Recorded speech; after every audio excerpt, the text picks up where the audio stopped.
Palmyre, Mossoul, Hatra, ces villes antiques au Moyen-Orient abritent des sites archéologiques majeurs, mais maintenant on en connaît aussi le nom parce que ce patrimoine a été pris pour cible et en partie détruit par l'État islamique.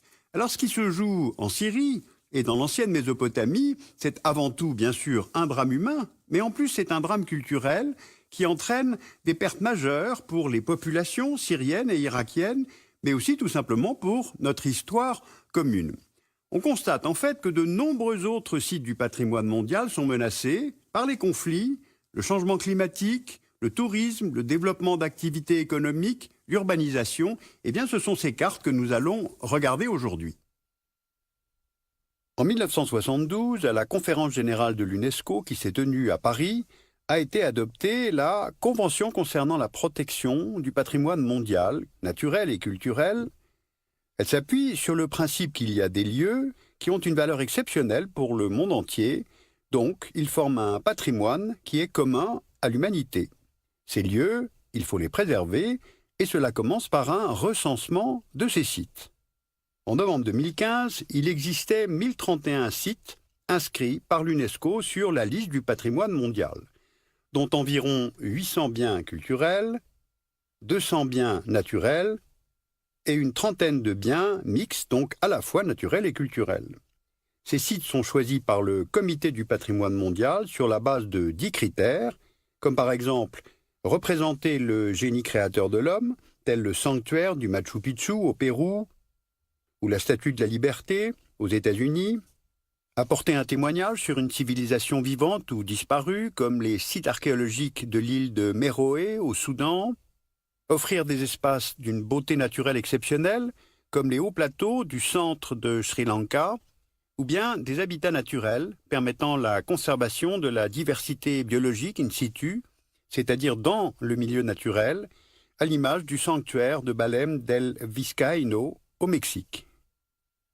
Les États partis à la Convention étaient au nombre de 191 en août 2014, et ces États s'engagent à protéger leur patrimoine naturel et culturel, et ils peuvent aussi proposer au comité l'inscription d'un site au patrimoine mondial qui constitue pour eux un label prestigieux qui favorise le tourisme.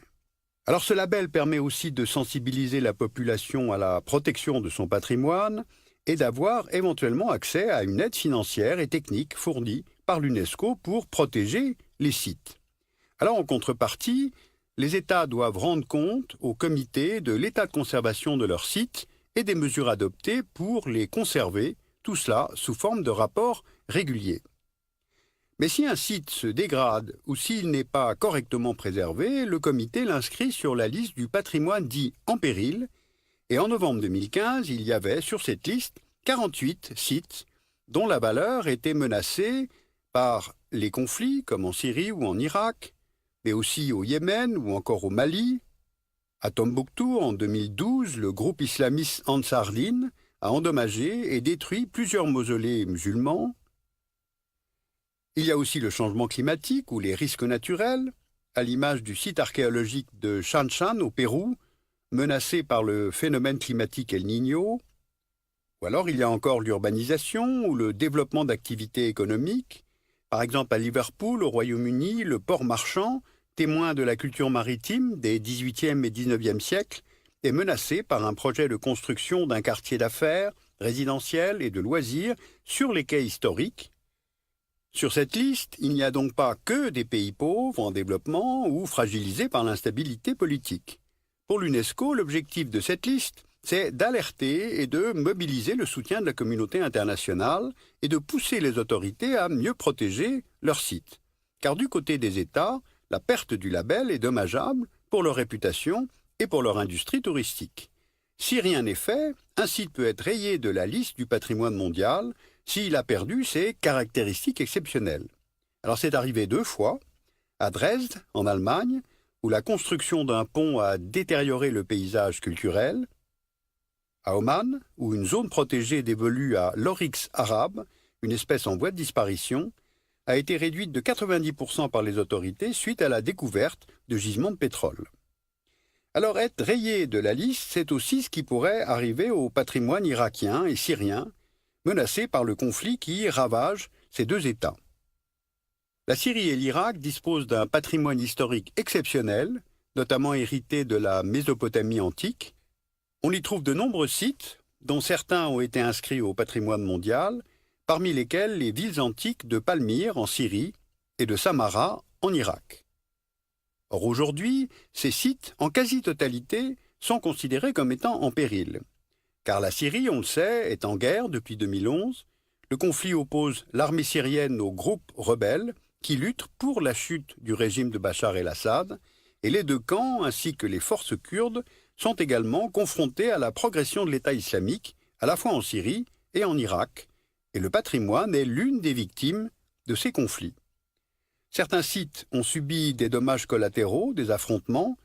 Par exemple, le contrôle du krach des Chevaliers, construit au XIIe et XIIIe siècle, a été l'enjeu de combat entre les rebelles et l'armée syrienne. Le krach, situé en hauteur, facile à défendre, constitue aujourd'hui, comme au Moyen-Âge, un point stratégique. Il se trouve en effet entre deux vallées et certaines routes d'approvisionnement en provenance du Liban. Des vestiges sont aussi détruits en raison de leur valeur historique et culturelle.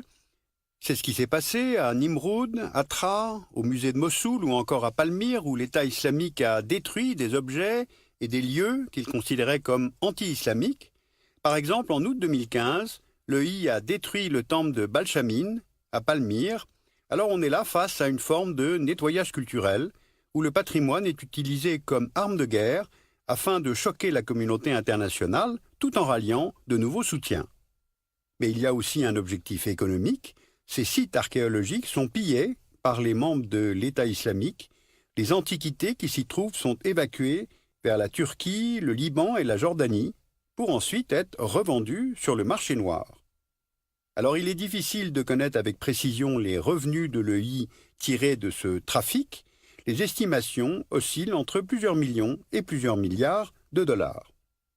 La destruction de ces patrimoines syriens et irakiens a beaucoup marqué les esprits, tant elle est soudaine et violente. Mais cela ne doit pas occulter la destruction d'autres sites, certes plus lente, mais tout aussi dramatique. Prenons l'exemple de la Grande Barrière de Corail en Australie. Elle n'est pas inscrite sur la liste du patrimoine en péril, mais cela pourrait arriver prochainement. La Grande Barrière se trouve au large des côtes australiennes. Elle a été inscrite à la liste du patrimoine mondial naturel en 1981, notamment pour son écosystème unique et la grande biodiversité qu'elle accueille. 600 espèces de coraux, 1600 espèces de poissons, 3000 espèces de mollusques, dont certaines sont en voie d'extinction. Mais cette barrière est menacée, particulièrement par le réchauffement climatique et par la pollution qui fragilise les coraux. Selon une étude australienne, la couverture corallienne se serait réduite de moitié entre 1985 et 2012. Et cela risque de s'aggraver encore, car l'Australie souhaite développer son industrie minière, particulièrement celle du charbon, pour exporter ses ressources vers l'Asie. Or, les ressources de charbon se concentrent particulièrement sur la côte est de l'Australie, si bien que la Grande Barrière se retrouve sur les routes empruntées par les navires pour exporter le charbon australien vers l'Asie. Alors si le gouvernement de Canberra ne prend pas de mesures pour mieux protéger la Grande Barrière de Corail, celle-ci pourrait se retrouver sur la liste des sites en péril. Alors sur les deux exemples que nous venons de voir, reconnaissons-le, les perspectives ne sont guère encourageantes. Pour autant, les sites en péril ne sont pas forcément condamnés à se dégrader ou à disparaître. En effet, si le comité estime qu'un site n'est plus en danger, il peut le retirer de la liste des biens en péril. C'est arrivé une trentaine de fois, notamment pour le parc Yellowstone aux États-Unis. L'inscription du site sur la liste des biens en péril a contribué à l'abandon d'un projet minier qui menaçait le parc. Ou alors encore, au Cambodge, l'aide de l'UNESCO a permis aux autorités de stopper le pillage et de restaurer le site. Et puis des biens dégradés ou détruits peuvent être reconstruits. C'est le cas de la citadelle de Bam, en Iran, gravement endommagée par un tremblement de terre en 2003 et aujourd'hui partiellement reconstruite avec le soutien de l'UNESCO. Alors tout de même, l'UNESCO peut se vanter de quelques belles réussites et son action, qui est à la fois symbolique, technique et financière en faveur de la préservation du patrimoine mondial, a permis de réelles avancées tout à fait concrètes. Alors l'UNESCO et ses actions, le principe de la liste, le fonds d'aide, les expertises techniques, ont permis de réelles avancées, mais l'organisation et les mécanismes qu'elle a mis en place pour protéger le patrimoine ne conviennent plus. La liste du patrimoine mondial, par exemple, n'est pas représentative du patrimoine existant sur cette planète. L'Europe est surreprésentée et le continent africain sous-représenté. La constitution d'un dossier pour inscrire un site sur la liste prend du temps, c'est coûteux et ce n'est pas à la portée de tous les États.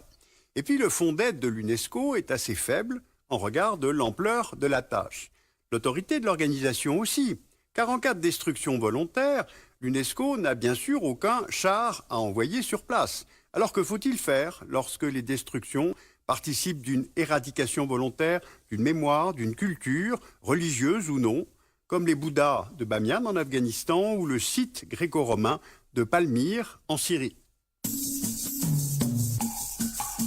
Alors sur le site de l'UNESCO, vous pouvez retrouver tous les sites recensés par l'organisation, le texte lui-même de la Convention, son fonctionnement, ses avancées.